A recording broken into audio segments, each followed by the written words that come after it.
Okay, so we are live. Good evening and welcome to the sixth Professor Sarbani Chaudhury Memorial Lecture. For us, Professor Chaudhury students, her friends, it still seems quite unreal that she's not around. But we are very, very thankful to all the past speakers, esteemed speakers, um, for delivering their lectures. And we are delighted to have Dr. Shati Moitra this year for the sixth Professor Sharwani Chaudhury Memorial Lecture. Her topic is Her Casuarina Tree, Encounters with Colonial Horticulture in Toru Dutt's Poetry. Before Dr. Moitra starts off, I will just quickly introduce her. Dr. Shati Moitra is an assistant professor in the Department of English at Gurudas College, University of Calcutta. She has also taught at Shivaji College and Miranda House in Delhi and at the NMIMS University, Mumbai. Her areas of interest include book history and histories of readership. She is a recipient of the 2022 Society for the History of Authorship, Reading and Publishing Research Development Grant for a project investigating multilingual print in the Gangetic region. We are very happy to have you, Dr. Moitra. I guess you could start. Thank you very much, Anjali. I hope I'm audible. Again, I'm deeply grateful to the com- uh, committee for extending their invitation to me. I must admit that I have not had the good fortune of meeting Professor Sarbani Chaudhury, despite, I am told, having grown up quite nearby where she lived.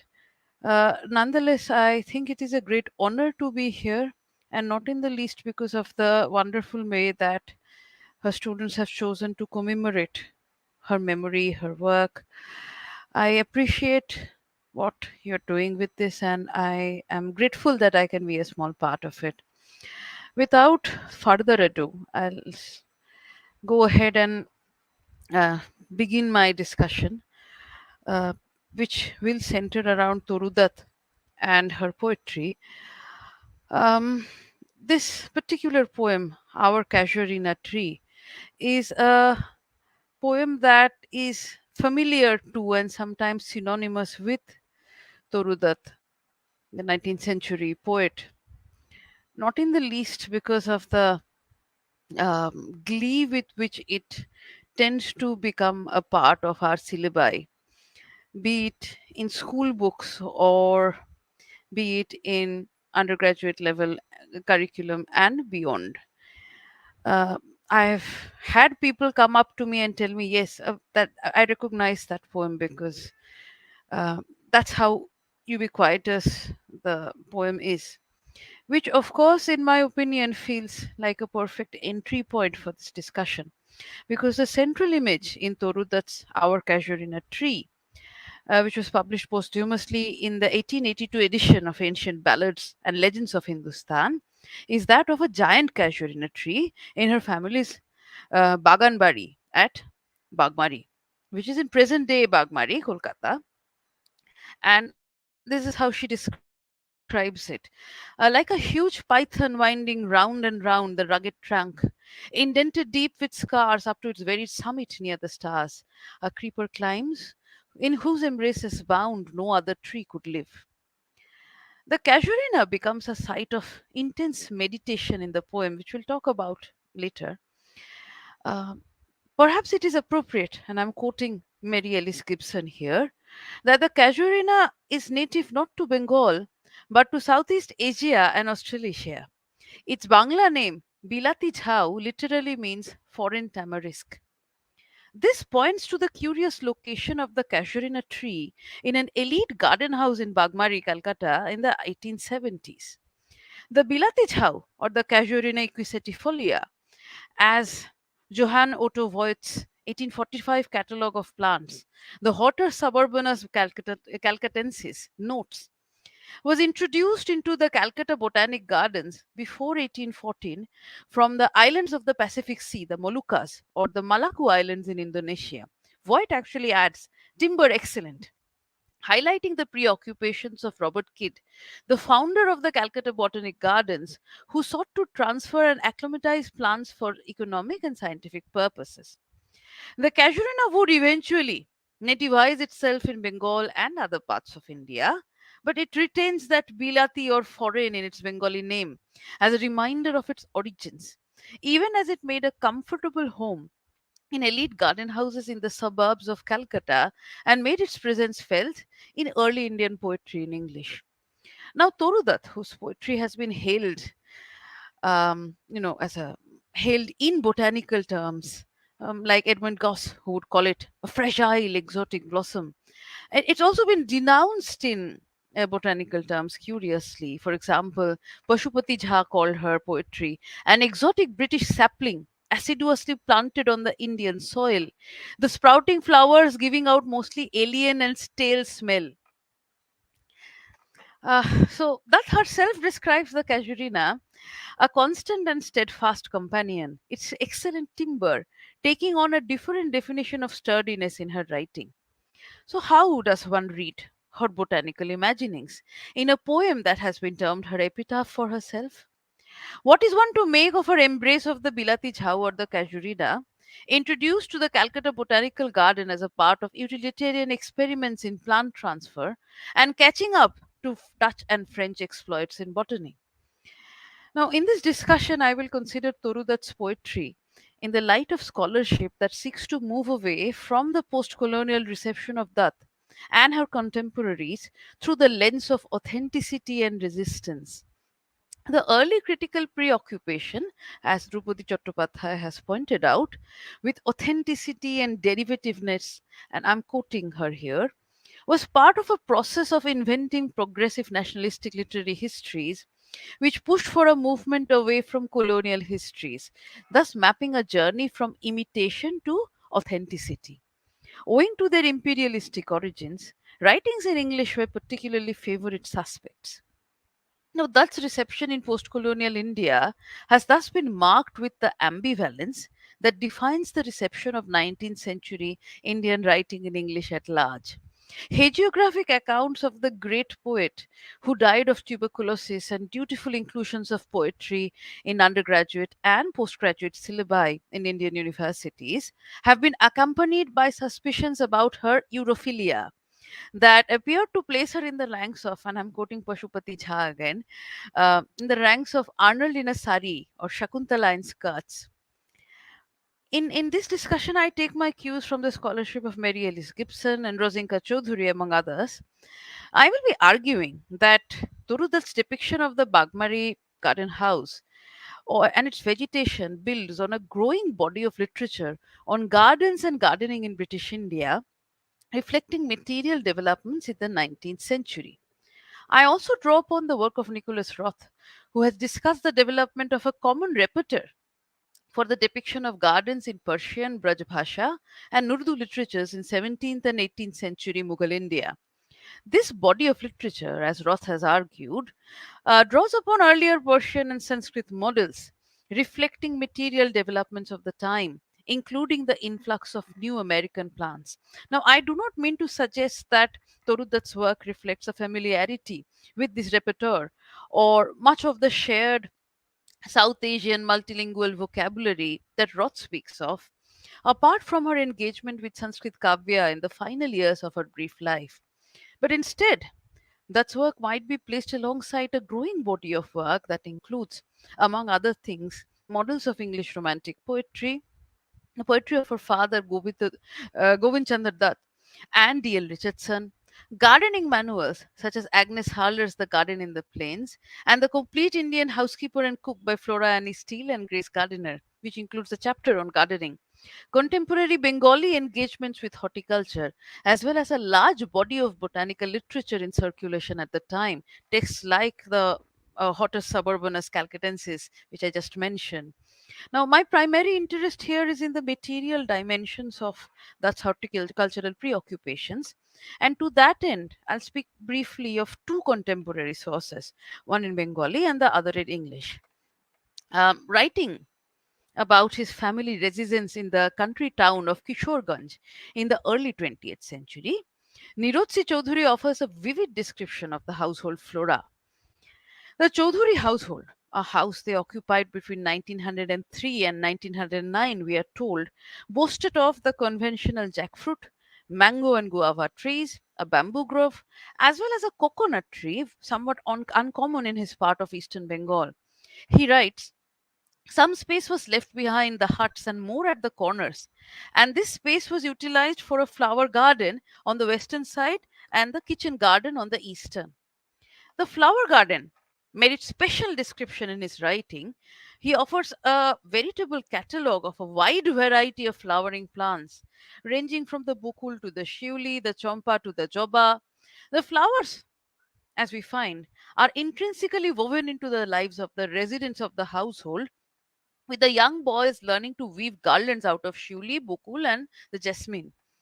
He tells us, we, the children, loved all flowers equally well. But our elders never thought much of any of the colored flowers except the red hibiscus, which was indispensable for worshipping the goddess Kali. Even the sweet smelling Busora rose was out of court because it was looked upon as an Islamic flower. China had got accepted in our hands, but neither Iran nor Araby. China, of course, is the reference to the Hibiscus rosa sinensis. The easy assimilation of the flower garden in the lives of the boys of the Chaudhuri household in the early 20th century, in part, is very unsurprising because, as Eugenia Herbert has pointed out in her work, and I'm quoting her here, what would no doubt have struck a visitor in 1600, as it still does, is how profoundly flowers are interwoven into all aspects of Indian culture. They fairly saturate religious observance, social life, art, and politics. In an Indian flower market, tons of marigolds, roses, and jasmine lie in heaps, not cut flowers but heads waiting to be strung into garlands. I'll turn to the next text. This one is in Bengali, which I have taken to the liberty of translating, not necessarily very well. But this is Dewan Kartikeya Chandra Ray's autobiography, describing a time approximately half a decade prior to Chaudhury's 1903-1909 period. Roy's autobiography speaks of the evolving horticultural practices in colonial Bengal, an evolution that has as much to do with the English penchant for gardening, so much so that they have been deemed a nation of gardeners. Kartikeya Chandra Roy, the Dewan of the Raja of Krishnanagar, lived between 1820 and 1885 and was the father of the playwright and musician Dijendralal Roy. In his autobiography, which was published after his death, he laments the lack of a gardening culture in Bengal. And I'm quoting this here. A lot of people in this part of the country plants gardens to benefit from its fruits, but very few plant gardens to appreciate its beauty. Most educated people understand its aesthetic significance, but they do not deem it necessary to spend money on the same. They might spend more money than necessary on houses and carriages, but they shy away from spending money on gardens. They do not think how much their gardens might entertain others as well. They are happy to appreciate the gardens others have planted, but do not care to spend on their own even if they are able to. If there is not enough space outdoors, Europeans use flower pots indoors. But even this does not interest or inspire Indians. The only other horticultural enthusiast in town, we are told, is one Babu Kalicharan Lahiri. He speaks extensively of his attempts to plant a Dutch style flower garden in his village home, one that he could not grow very big because of the lack of money. Later, when he moves to Krishnanagar, he begins to read gardening manuals and begins to take advice from experienced gardeners or mallis on the care and well being of fruit bearing and flowering plants, on cutting and watering techniques. He begins to collect seeds and saplings from famous gardens, learns to make his own cuttings and uses them in his own garden, as well as sells and distributes them to those interested. Now, it is unclear what these famous gardens are, but the company gardens at Krishnanagar with its mango cuttings do find mention. The Dewan also complains about stray cattle and the destruction of his beloved plants in the hands of hungry cows, observing that it would be impossible to develop good gardens that are not walled amid such callous attitudes from cattle owners. Now, these two texts describing horticultural practices in district towns, one is a Shodor town while the other is a subdivisional headquarter, within a time span of approximately half a decade, gives us an insight into the shifting cultures of gardening in the elite Bengali households. A practice that must be understood in terms of the availability of the gardening literature that Devan Kartikeya Chandra Roy immerses himself in, as well as the omnipresence of sites like company gardens and the European garden houses, the botanical gardens themselves established in 1787, as well as European practices of urban development in the Mufassil towns. In fact, as Tanya Sengupta has pointed out in her work on the Mufassil towns, the homes of 19th century middle class Bengali residents of Shodor towns revealed not only the increasing reach of individualism within a culture previously predicated on collectivity, but also the adoption by Indian subjects of European concepts of taste, as well as the tools and techniques needed for their realization. Now, I had started earlier, if you might recall, with Mary Ellis Gibson's musings on the appropriateness of the Casuarina's non native origins. Transferred from the Malaku Islands to Calcutta, caught up in a great botanical race among imperialist forces such as the British, the Dutch, the French. The Casuarina tree immortalized in Torudat's poem is a representative of the circulations of empire. Its presence in an elite garden house, a reminder of its vernacularization at the Calcutta Botanical Gardens and in mass plantations along the coasts. The tree's presence is also a reminder of the sea change in the material and natural worlds of the imperial peripheries. If Devan Kartikeya Chandra Roy and Niraj Chaudhury's narratives from the district towns offer testimony to the extent of their proliferation, then narratives such as Torudat's Bagmari poems are a reminder of the transformation of the horticultural practices of the Bengali elite in the garden houses adjacent to Calcutta. To offer a sample, maybe my turn to Reverend Heber's enthusiastic praise of the garden house of Horimohan Tagore of the Pathuriyaghatta Tagore household. He writes in 1823, the house is surrounded by an extensive garden, laid out in formal parterres of roses, intersected by straight walks, with some fine trees and a chain of tanks, fountains, and summer houses, not ill adapted to a climate where air, water, and sweet smells are almost the only natural objects which can be relished during the greater part of the year. Okay, this is 1823, when at a time when Roshomoy Dotto, Torudat's grandfather, would have been laying out his own garden house in Bagmari. The casuarina tree, as Mary Ellis Gibson has pointed out, has its own literary significance mediated through the British and Indian English poetic canon. Both Govind Chandra Dutt and David Lester Richardson had written poems about casuarina trees, though neither is explicitly referenced. And this is a very important point that Gibson makes. The casuarina does not belong to an earlier repertory in the many South Asian languages that Roth speaks of, the ones that I had referred to earlier. But the Casuarina's presence in the poetry of Govindat, of D.L. Richardson, as well as Torudat's own, appears to be building another shared poetic vocabulary, one that very much has to do with the arrival of the Casuarina at around somewhat before 1814 in the first place. Uh, Toru's lyric poems in Ancient Ballads, while they don't obviously explicitly refer to her father's poems, they do share thematic preoccupations with the Dutt family album. For instance, in a poem titled Home in the Dutt family album, and I'm very grateful to Mary Ellis Gibson for pointing this out in a private conversation, it's been attributed to Govind Chandra Dutt. It conjures up a portrait of the garden house at Bagmadi through the familiar romantic trope of an exile's longing for home. And I'll just quote a little bit here. Casuarinas in solemn range at distance look like verdant hills, and winds draw from them music strange, such as the tide makes when it fills some shingle strewn and land girt bay from men and cities far away. Now, Gibson reads these lines as one where the poet understands home through visual and verbal representations of European landscape. The Bengali landscape brought forth by memory is overlaid upon the European landscape. The Casuarinas serve as hills, as oceans, as shingle-strewn shores. It's possible, however, to interpret these lines as ones where the exotic casuarina trees at home in Bagmari serve to offer the poet the pleasurable illusion of being transported to faraway landscape in the hills or in the beaches, from men and cities far away.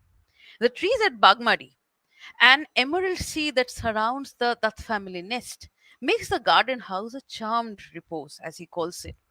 Despite being a secondary dwelling location, as opposed to their Maniktola residence, Bagbari is home, an idyll protected by native tropical and imported temperate vegetation of Bengal, as Gibson points out: mangoes, bamboos, palms, plums, and peach trees. Now, our Casuarina tree as a poem might bear no direct allusion to Dutt's home, but it's the same sentiment towards the garden house in Bagmari that the poem carries forward. Sonnet Bagmari, also compiled in the same collection, describes the flora of the garden house in the same loving tones.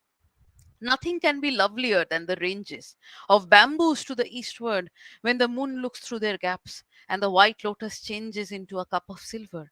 One might swoon, drunken with beauty when then, or gaze and gaze on a primeval Eden in a maze.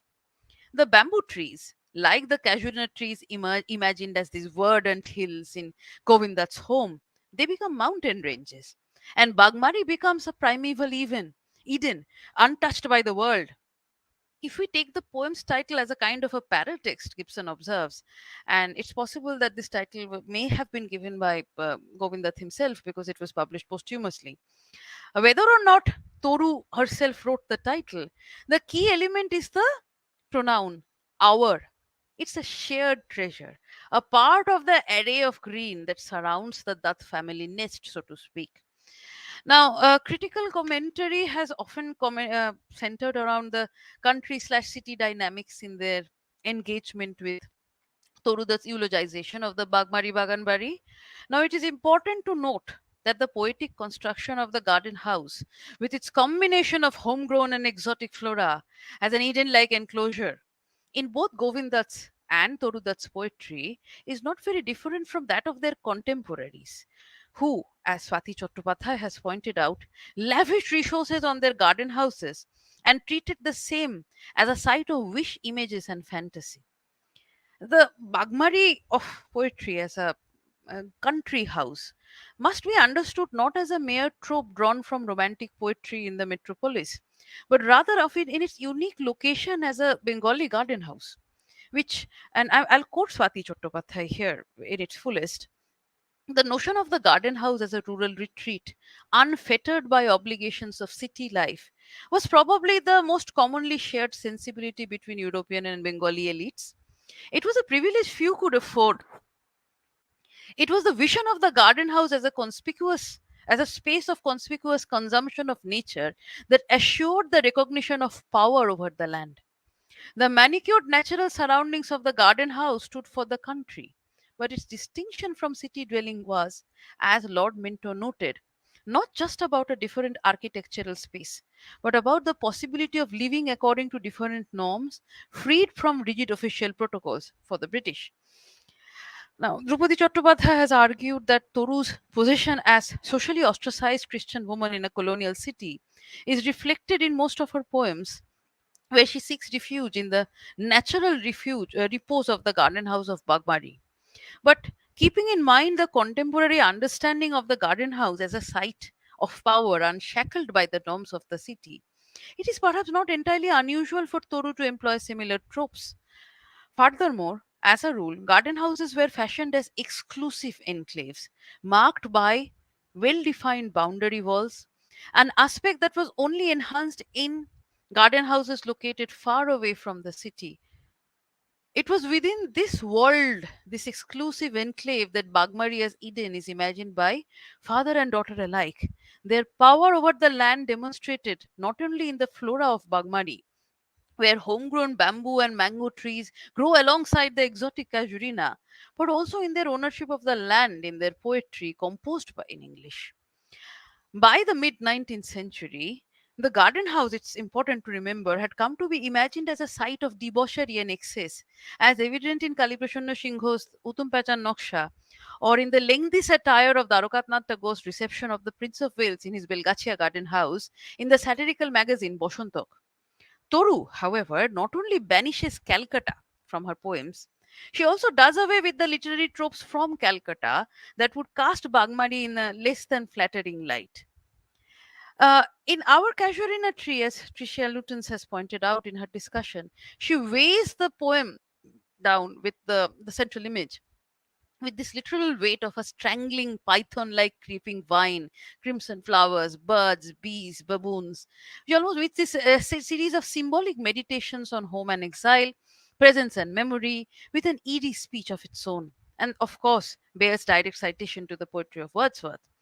The cuckoo is referred to its Bengali name, by its Bengali name, Kokila, even as the grey langur or the Hanuman, as it's called in Bengali, becomes a grey baboon, mixing and matching linguistic references to the fauna of Bagmari until the sight becomes at once recognizable and strange.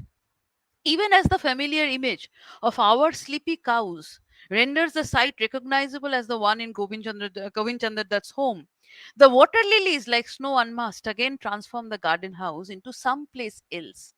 The Miltonic allusions in the first stanza give way to Keats. In Torudat's creative reappropriation of the resources offered to her by Imperial Britain, as Bondita Bagchi has pointed out, Bagmari's heterogeneous flora, a reminder again, as I've pointed out again and again, that it's a reminder of the sea change in the material and natural worlds of the imperial peripheries. Bagmari's heterogeneous flora make possible the mixing of elusive domains, tropical fauna, snow, Miltonic Eden, songbirds, and baboons, transforming the Kolkata Baganbadi into somewhere between Milton's Eden and Keats's fairyland. It's this transformation that allows the final, if direct, if selective citation of Wordsworth's yew trees, drawing upon the fantastic vision of deathless trees of Borrowdale that will continue to tell the tale of the Dutts even when they are long gone. The deathless yew trees of Borrowdale were in all likelihood another shared treasure between the Dutts, evident in its allusion in a poem called Sonnet in the Dutt family album, where Govindat possibly refers to the four fraternal yews of Borrowdale. Now, in Toru's reworking of the poetry of Wordsworth and that of the earlier Dutts, in this development of a horticultural vocabulary, where the yew trees of Borrowdale come to Calcutta in the shape of the exotic casuarina from the shores of Malacca. It becomes the repository of her fondest memories with her siblings. But what we are seeing again, and I cannot stress on this enough, is also the development of a new vocabulary of the depiction of gardens, which represents a certain horticultural reality of the 19th century. The second poem in the Dutt family album, which is also attributed to Govind Chandra Dutt by Mary Eliza Gibson, is called Lines Written Sometime After. Now, Gibson reads this as a double poem, as a diptych with home, representing the fragility of the idyll constructed in the first poem. It also echoes Wordsworth to paint the portrait of a paradise lost after the death of his son. The glory of the scene hath fled. The light no more invests the place. This is Govindath laments Obju's death, talking about to me is lent was rather one is gone, gone where the many mansions glorious rise, the one most loving in whose innocent eyes as a mirror his pure nature shone, and I am left heartbroken and alone, with weary mind to count the varied race. Our Casuarina tree, which of course was composed after the passing of both Obju and Orudat by Toru, draws upon this sense of loss in her father's poems and turns it a shade darker. The shadow of the poet's impending death from the same disease that claims the lives of her siblings hangs upon the poem before it is articulated in the final stanza. Therefore, I fain would consecrate a lay unto thy honored tree, beloved of those who now in blessed sleep, for I repose. Dearer than life to me, alas, were they. Mayst thou be numbered when my days are done with deathless trees. The shared treasure, that was the casuarina tree, our casuarina tree, as she calls it, stands tall. But the poet no longer has her siblings, her sweet companions, loved with love instance, to celebrate its beauty with. The world enclave of Bagmari, no matter how exclusive, is still an Eden on earth, vulnerable to the ravages of disease and death. Despite Toru's banishment of Calcutta from her poems and her transformation of the Calcutta garden house to some place between Milton's Eden and Keats's fairyland, Bagmari cannot quite escape the physical reality of Calcutta. I'll be drawing to a close now. Um, I'll sum up what I've been trying to argue so far. Uh, Again, Our Casuary in a Tree, one of Torudat's best known poems, if not the most known poem, given its inclusion in syllabi, has been read, reread, and variously discussed in Indian classrooms over the years. It has been discussed by scholars and critics in various contexts, which remain significant even now, of course. I admit that in this discussion of mine, uh, I see Toru's poetry, Bagmari poems in general, and Casuarina tree in particular, as an entry point into a discussion about a, a variety of a wide variety of literature circulating at the time, commenting on gardening practices, which would range from manuals, very boring and often staid manuals, to little pieces like the sort written by D.L. Richardson in one of his fascinating non poetry books, to the poems themselves that circulate.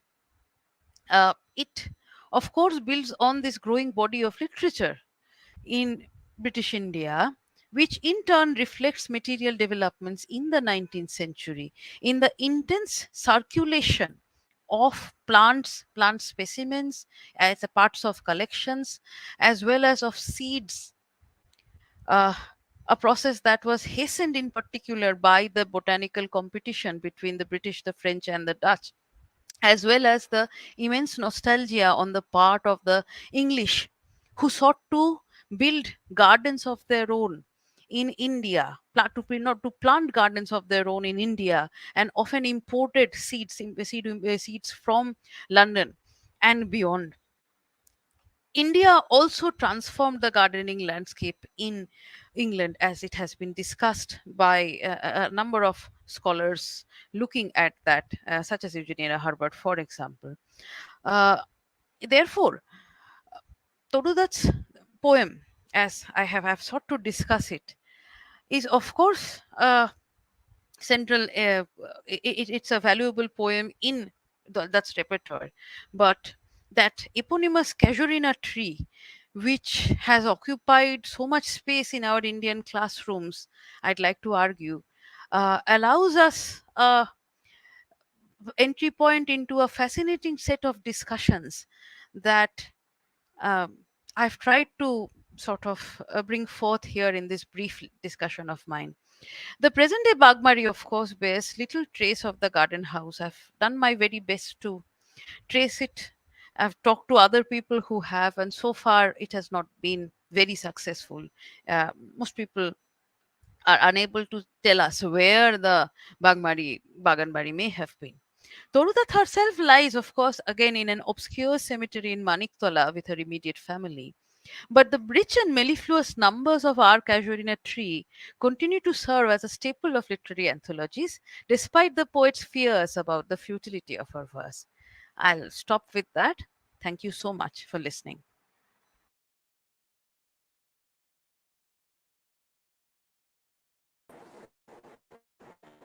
Thank you so much to Dr. Moitra for delivering this talk and tracing the colonial history of trees and curing a tree. And right in pointing out this poem, which has been such a figure in our Indian poetry classrooms, uh, we looked at through lens.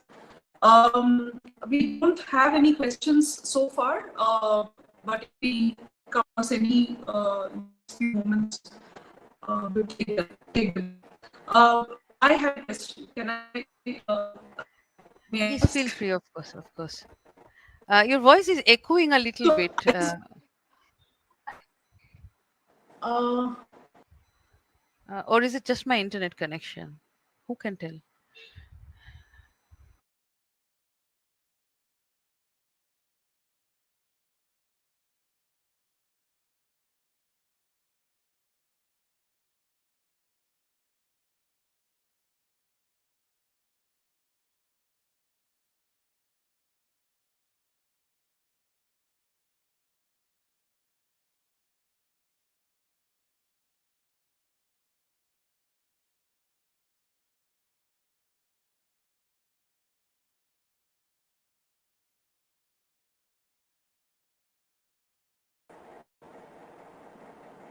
Apologies, Dr. Mitra.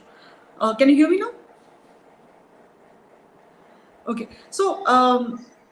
How colonialism, of course, has you know ingeniously maintained its created and maintained its hegemony is a marvel, and we are still uncovering those traces and roots.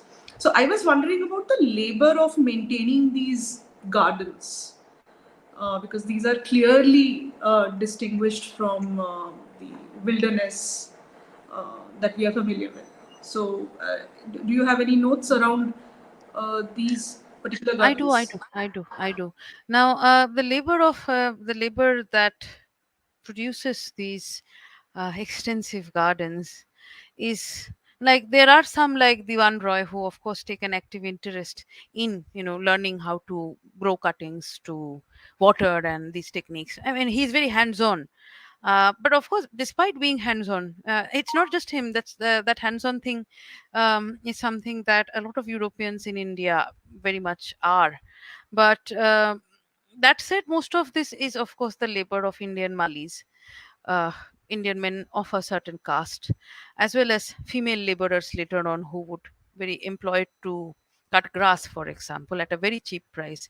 In Eugenia Herbert's Flora's Garden, this is discussed quite nicely, in fact, where she talks about Europeans joking about the fact that you don't need to have a garden as long as you have a mali, because the mali will ensure you have flowers. And the advice of the Malis is seen as something that is central to developing a garden that suits the Indian climate.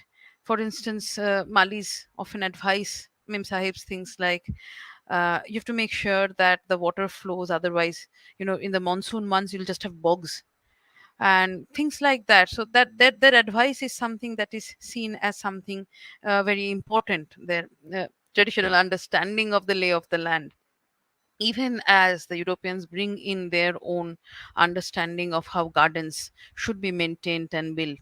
So it's a process that unfolds at that point of time. And of course, I am yet to find any references to the names of any of the Malis in question, including the Torudat's Baganbari, where her mother was an enthusiast, and she, of course, brought, and I didn't have time to discuss all that, she brought seeds from Europe, which she tried to plant in Bagmari. Um, Torudat mentions their Malis, but they are not named, as it is not the practice to name employees. So yes, that I hope that answers your question. It does, it does. And it also speaks to the ways in which a certain elitism runs throughout any colonial practice, even when it is taken up by natives. Uh, in this case, Caste, Bengali caste caste. network. Yeah, absolutely. I was also interested in that communal flowers bit that you briefly spoke about. The communal flowers bit. For Diwan Roy, yes.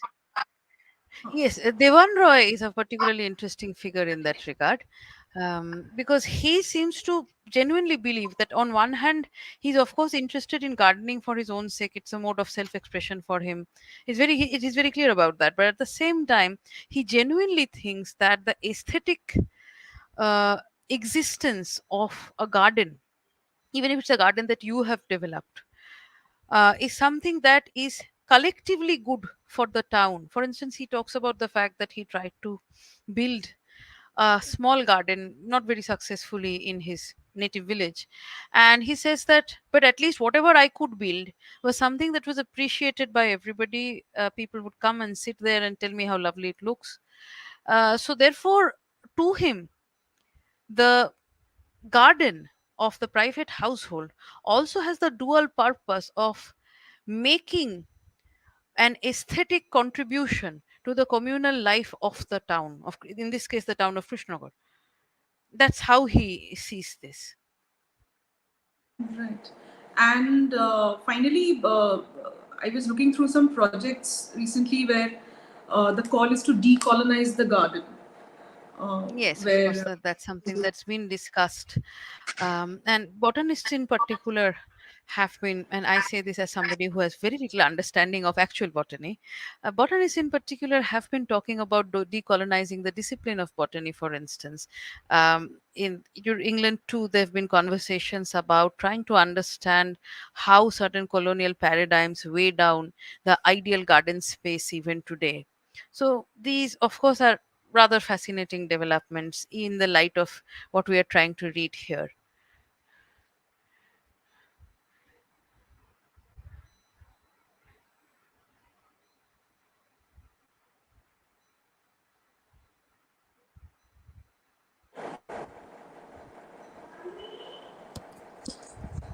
Can you hear me? Yes, I can hear you now. Okay, okay. Um, with that, I think we'll bring this very productive, brief session to a close.